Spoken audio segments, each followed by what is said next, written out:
Saya mau rumuskan secara sistematis dari apa yang sudah diceritakan supaya lebih gampang. Baik, saya ajak adik-adik, mari kita lihat, kita dengar definisi bullying. Ya.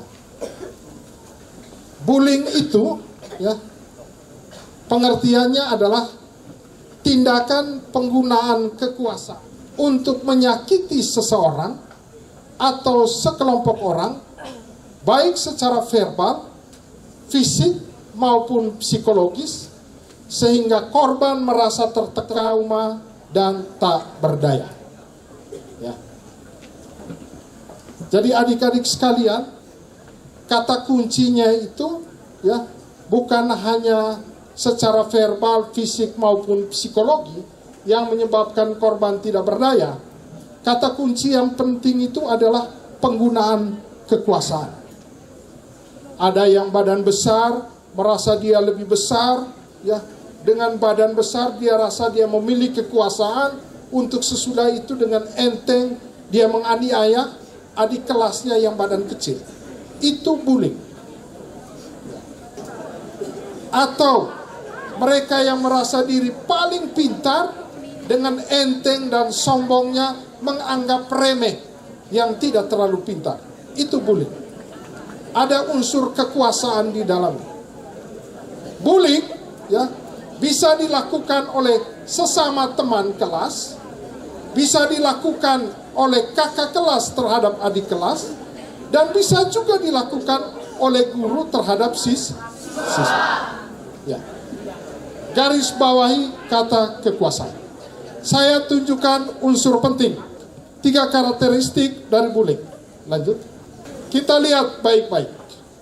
Kalau omong bullying, ya, bullying itu adalah sebuah kekerasan. Ya. Adik-adik sekalian, ya, di Undang-Undang Perlindungan Anak, di situ disebutkan ada 4 jenis kekerasan. Ada kekerasan fisik, pukul, ada kekerasan verbal, psikologi, ya, ada kekerasan seksual.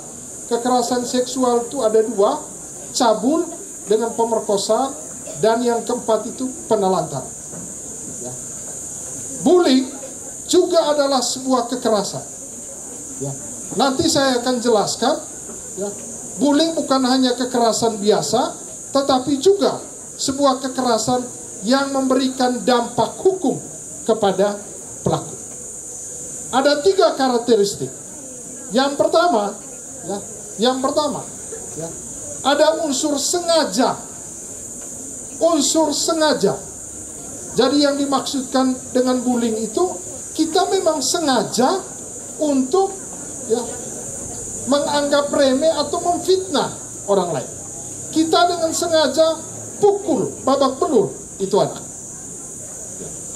Unsur yang kedua, ya, bullying itu, ciri dari bullying, kejadian tersebut dilakukan berulang. Ya.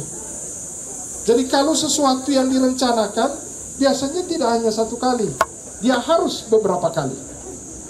Ya. Dan yang ketiga, ya, ada perbedaan, ada posisi kekuasaan. Ya.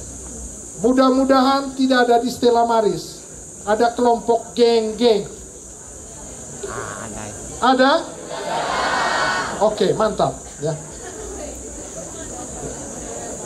Yang cukup sering terjadi, ya, ya, di dalam lingkungan sekolah berkaitan dengan bullying, itu ada geng senior terhadap junior. Ya. Ada?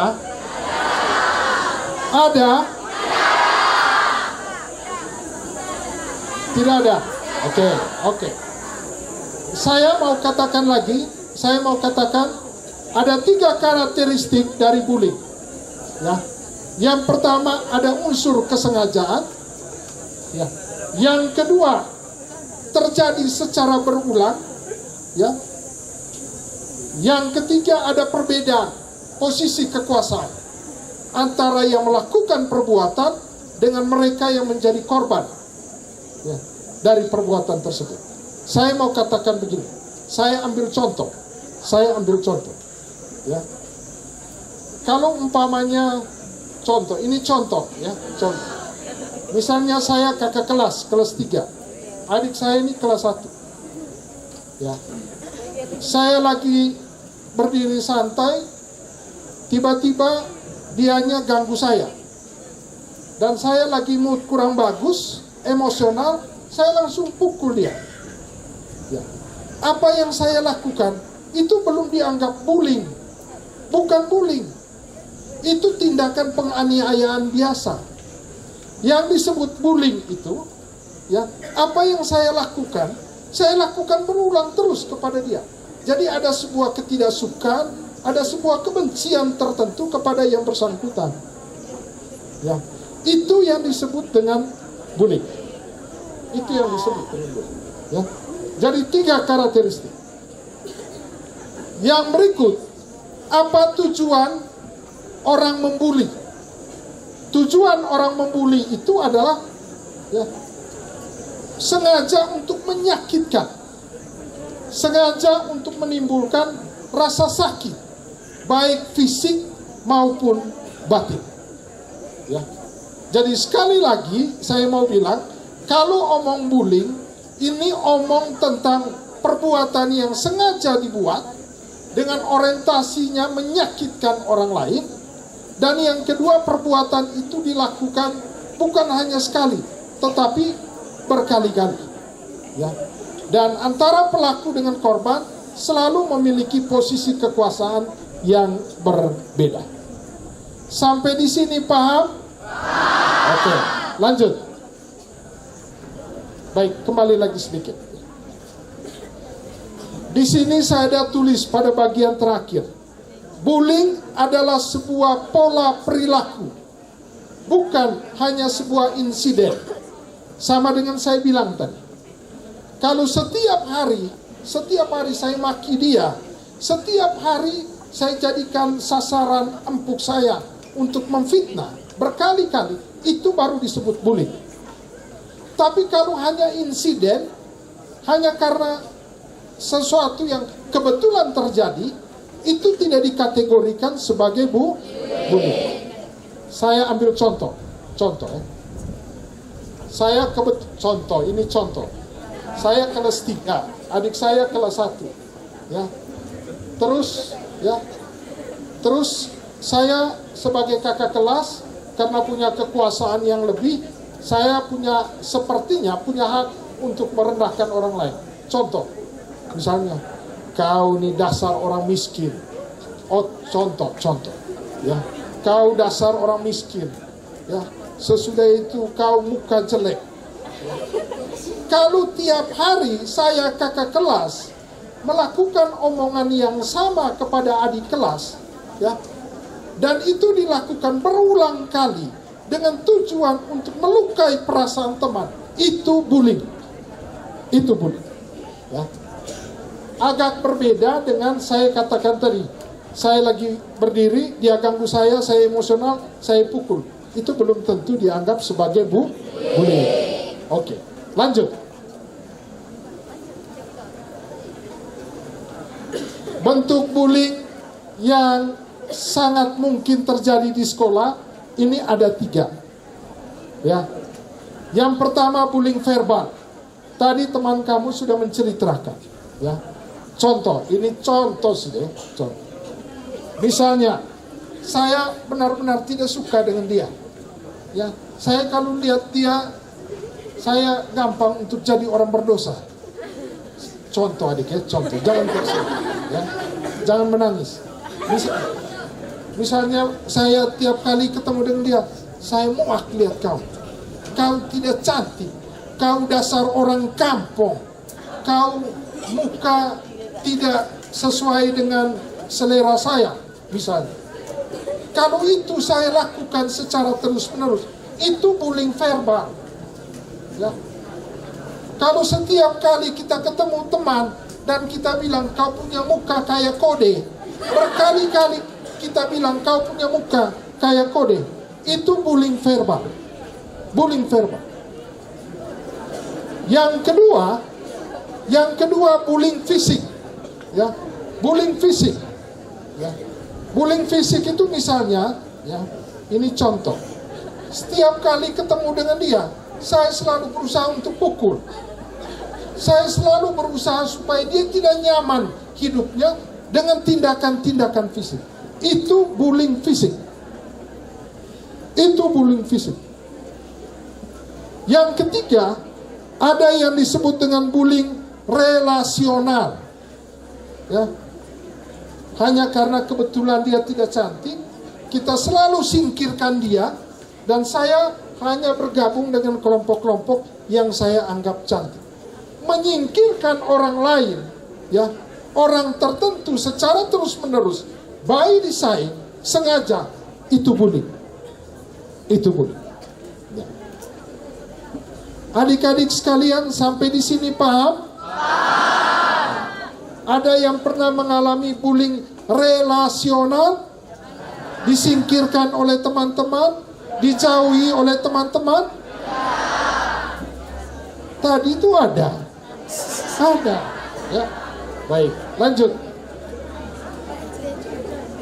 Baik. Yang berikut dampak bullying. Dampak bullying. Ya. Dampak bullying ini yang paling dominan itu adalah dampak psikologis. Contoh, ya, kalau saya sebagai kakak kelas, ya, terhadap adik kelas, saya selalu anggap remeh dia, saya selalu katakan dia bodoh, saya selalu katakan bahwa dia tidak perlu dianggap, ya, maka efek psikologis terhadap yang bersangkutan, anak ini bisa depresi, ya. Anak ini tidak memiliki rasa percaya diri yang tinggi, dan akibatnya anak ini bisa tidak berprestasi di sekolah. Jadi adik-adik sekalian, dampak psikologis terhadap bullying itu, ya, sangat kuat. Baik itu verbal, ya, maupun fisik, termasuk juga dalam konteks bullying relasional. Ya. Jadi adik-adik sekalian, ya, bullying dapat membawa dampak yang sangat berbahaya dalam jangka waktu yang panjang. Ya. Bullying selain memberikan efek fisik, juga efek psikologis, emosional, termasuk depresi, kecemasan yang menyebabkan orang jatuh dalam kekuasaan narkoba, serta turunnya prestasi di sekolah. Saya ada satu cerita. Ya. Saya tidak mau sebut di mana. Ada satu anak, ya, usia kelas 3 SMP, ya, depresi berat karena mengalami bullying di sekolah yang dilakukan oleh kakak kelas terhadap dia. Perbuatan bullying yang dilakukan secara terus-menerus ini ternyata menyebabkan korban itu sakit hati, depresi.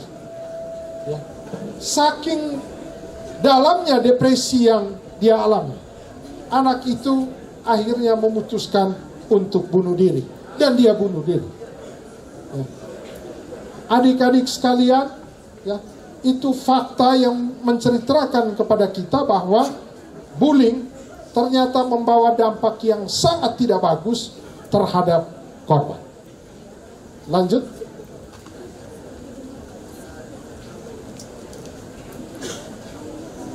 Baik. Sekarang saya mau coba bawa bullying, ya. Bullying, ya, dalam konstruksi hukum. Saya kebetulan selain sebagai seorang pastor, saya juga adalah seorang sarjana hukum. Ya. Dan karena seorang sarjana hukum, saya juga mengemban profesi sebagai seorang advokat, lawyer.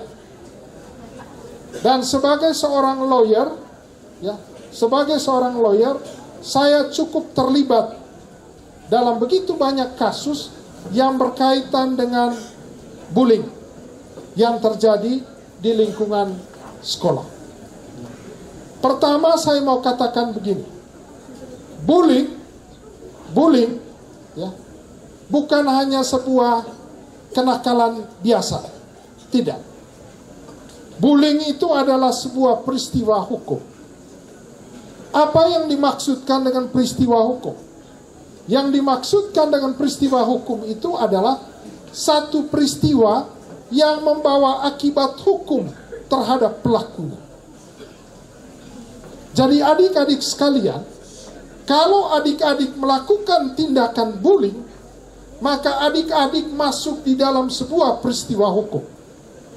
Artinya, siapa yang melakukan tindakan bullying akan membawa dampak hukum. Akan membawa dampak hukum. Ya.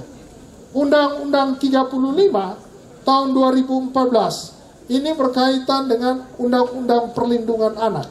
Di situ disebutkan, anak di dalam dan di lingkungan satuan pendidikan wajib mendapat perlindungan dari tindakan kekerasan fisik, psikis, kejahatan seksual, dan kejahatan lainnya yang dilakukan pendidik, tenaga kependidikan, sesama peserta didik, dan atau pihak lain.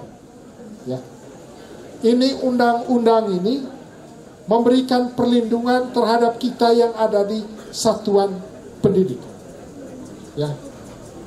Ketika Undang-Undang 35 mengatur tentang perlindungan terhadap kita, sekaligus menegaskan bahwa bullying, baik itu bullying fisik, baik itu bullying verbal, baik itu bullying relasional, adalah sebuah peristiwa hukum. Ya. Peristiwa di mana mereka yang melakukan bullying itu akan berurusan dengan aparat hukum. Ya. Pelaku bullying akan mendapatkan akibat hukum dan urusannya sampai di polisi, sampai di jaksa, dan sampai di pengadilan. Kalau bullying itu satu peristiwa hukum yang membawa akibat hukum, kamu mau tidak sebagai pelaku bullying? Untuk saya harus berani katakan tidak. Karena kalau kamu lakukan bullying, bullying itu diadukan ke polisi, polisi akan panggil kamu, dan urusannya di kantor polisi, ya, di kantor polisi. Ya. Adik-adik sekalian, tadi waktu pemaparan data, ya, guru BK sudah menjelaskan kepada kita, ternyata bullying itu kan ada dua.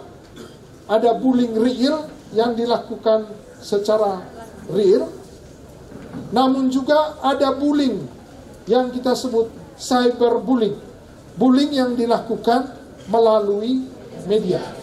Ya.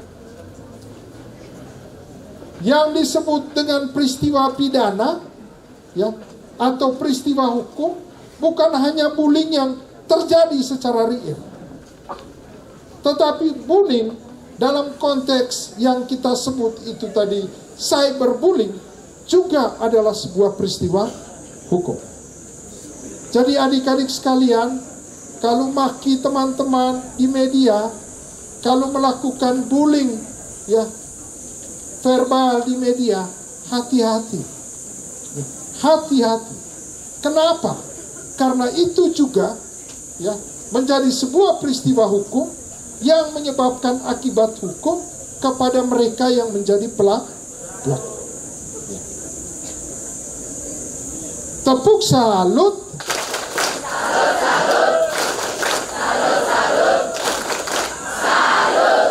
Berdiri, coba berdiri. Berdiri.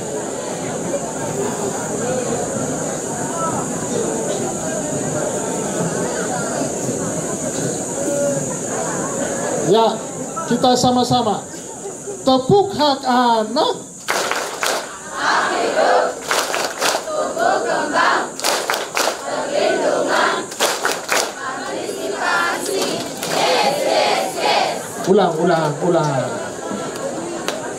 Ya. Tepuk hak anak.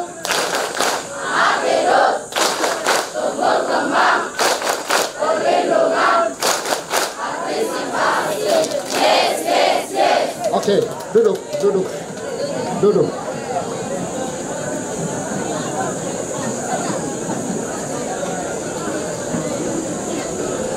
Baik, baik, adik-adik sekalian, ya, saya mau ulangi lagi. Kalau bullying itu adalah sebuah peristiwa pidana, kalau bullying itu adalah sebuah pelanggaran hukum, ya, sekarang kita lihat, ya, sekarang kita lihat bagaimana hukum mengatur, ya, tentang bullying, ya, bullying. Baik,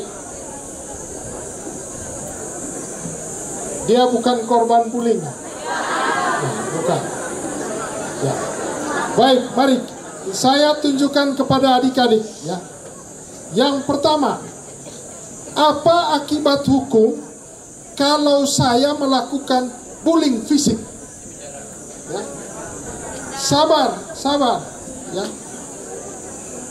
Kalau saya melakukan bullying fisik, saya pukul, ya, saya tendang, dan saya lakukan berkali-kali, maka saya telah melanggar, ya, aturan yang ada di dalam Kitab Undang-Undang Hukum Pidana. Ya. Di dalam Kitab Undang-Undang Hukum Pidana diatur tentang tindakan penganiayaan, penganiayaan ringan maupun penganiayaan berat yang menyebabkan kematian.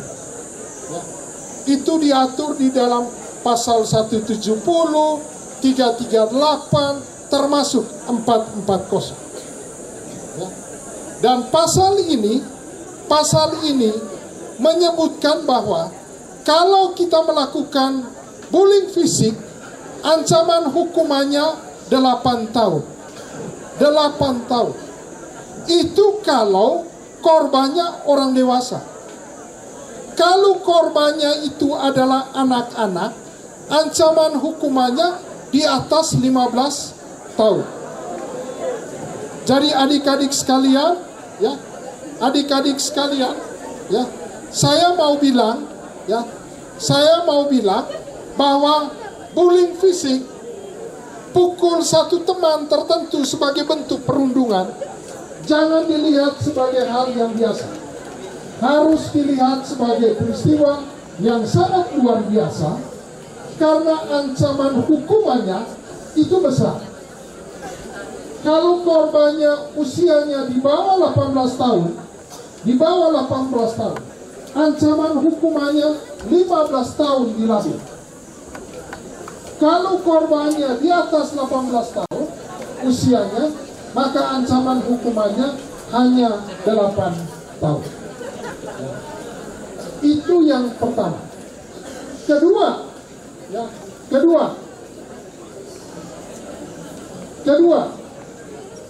tadi saya bilang bullying yang dikategorikan sebagai bullying juga adalah bullying verbal, bullying melalui kata-kata, ya, baik itu langsung maupun melalui cyberbullying, ya. Bullying verbal juga adalah sebuah peristiwa pidana, ya. Juga adalah sebuah peristiwa yang membawa akibat hukum terhadap pelaku. Dan hal ini diatur di dalam Kitab Undang-Undang Hukum Pidana. Ya. Jadi bullying verbal, ya, bullying verbal ini diatur di dalam Kitab Undang-Undang Hukum Pidana. Kalau bullying itu dilakukan melalui media sosial, ya, maka bullying seperti itu diatur di dalam Undang-Undang IT, Undang-Undang Nomor 8 Tahun 2011, kalau saya tidak salah ini. Sorry, Undang-Undang Nomor 11 Tahun 2008. Ya. Saya mau bilang begini, adik-adik sekalian, kalau maki teman secara terus-menerus, ya, maka apa yang kita lakukan bisa membawa akibat hukum. Kalau yang kita maki itu usianya di atas 18 tahun, ya, ancaman hukumannya 5 tahun di penjara. Tapi kalau yang kita maki itu adalah usianya di bawah 18 tahun, maka ancaman hukumannya bisa 15 tahun. Jadi adik-adik sekalian, maki teman ya sebagai bentuk bullying, ya hati-hati. Jangan sampai membuat kita harus berurusan dengan polisi dan sesudah itu kita masuk penjara. Begitu juga dengan bullying melalui media sosial, cyberbullying. Ya. Cyberbullying juga adalah sebuah kejahatan. Ya. Saya mau tunjukkan satu karakter kejahatan cyberbullying. Ya. Kejahatan cyberbullying itu, ya, khas dari kejahatan cyberbullying itu misalnya begini. Kalau kita posting foto teman, foto yang melukai, menyakitkan perasaan hati teman, itu bullying. Namun mereka yang melanjutkan upload foto tersebut, ya, termasuk mereka yang melanjutkan membagikan foto tersebut, juga dianggap melakukan tindakan bullying. Karena tindak pidana IT bukan hanya memproduksi sesuatu yang tidak baik, tetapi juga membagikan berita atau gambar yang tidak baik kepada orang lain, juga adalah sebuah tindak pidana. Tepuk salut. Salut, salut. Salut, salut. Salut. Mantap. Ya. Baik. Ya. Adik-adik sekalian, ya. Ini yang terakhir. Ini yang terakhir.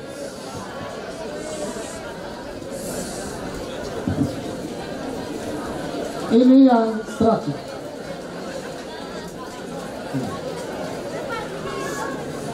Tepuk salut. Salut, salut. Salut, salut. Salut. Tepuk diam.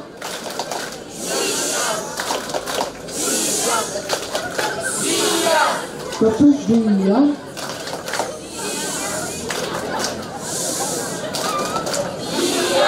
Baik, adik-adik sekalian, yang terakhir ini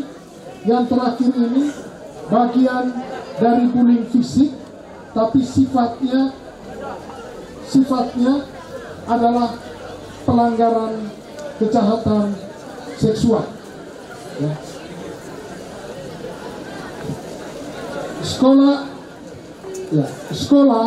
Lingkungan sekolah juga menjadi lingkungan yang potensial terjadinya kejahatan seksual. Kejahatan seksual itu ada dua.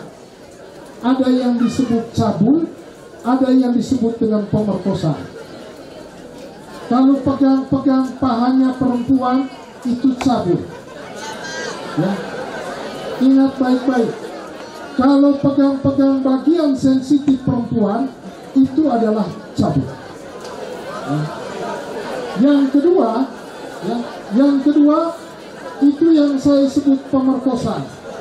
Melakukan hubungan fisik, ya, melakukan hubungan fisik dengan perempuan di luar perkawinan itu adalah pemerkosaan. Ya. Dan Undang-Undang 35 ya, memberikan perlindungan besar terhadap anak apabila ya, anak tersebut menjadi korban dari kekerasan seksual. Ya. Kekerasan seksual sekarang ini ada undang-undang barunya, Undang-Undang Nomor 12 Tahun 2022. Ya. Mereka yang melakukan tindakan kekerasan seksual, ancaman hukumannya itu besar sekali. Ya. Kalau korban itu anak, ancaman hukumannya selalu di atas 15 tahun. Ya. Begitu juga dengan pemerkosaan, ancaman hukumannya selalu di atas 15 tahun. Jadi adik-adik sekalian, ya, saya sekali lagi mau katakan begini. Bullying bukan satu peristiwa yang biasa, bukan. Bullying bukan sebuah nakal-nakal kecil, bukan. Tetapi bullying adalah sebuah peristiwa hukum. Satu peristiwa yang membawa akibat hukum terhadap pelaku. Bullying adalah sebuah pelanggaran hukum. Bullying, ya, adalah sebuah kejahatan. Karena itu, apabila melakukan tindakan bullying, baik bullying verbal, bullying fisik, termasuk bullying relasional, ya, seperti yang saya ceritakan tadi, urusannya adalah urusan hukum. Itu yang saya mau katakan kepada adik-adik. Bullying adalah sebuah peristiwa hukum. Yang kedua, saya yang berdiri di sini, selain sebagai seorang praktisi hukum, saya juga pastor sama Romo Dino. Sebagai seorang pastor, saya berani mau mengatakan bahwa bullying itu bukan hanya pelanggaran hukum, tetapi sekaligus juga adalah sebuah pelanggaran moral, dosa. Jadi kalau saya pukul teman terus-menerus, ya, untuk melukai perasaan hidupnya, kalau saya maki dia terus-menerus, dan itu saya lakukan secara sengaja, terencana, sebenarnya saya lagi melakukan sebuah pelanggaran moral. Saya lagi melakukan sebuah tindakan yang kita sebut dosa. Adik-adik sekalian, saya mau minta kepada adik-adik untuk jangan pernah melakukan bullying. Say no to bullying. Karena bullying adalah pelanggaran hukum, dan bullying itu juga adalah sebuah dosa. Adik-adik sekalian, itu saja yang saya mau katakan kepada kita. Say no to bullying. Baik, saya minta kita berdiri. Saya minta kita berdiri.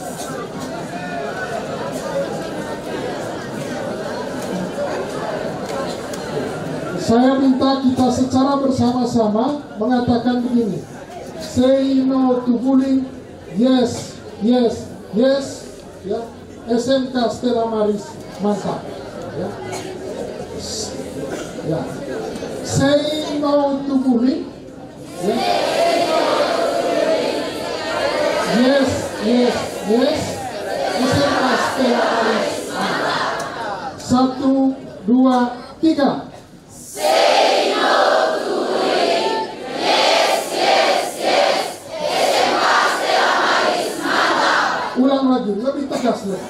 1, 2, 3. Say no to bullying. Yes, yes, yes. SMK Stella Maris, mantap. Mantap, silakan dulu.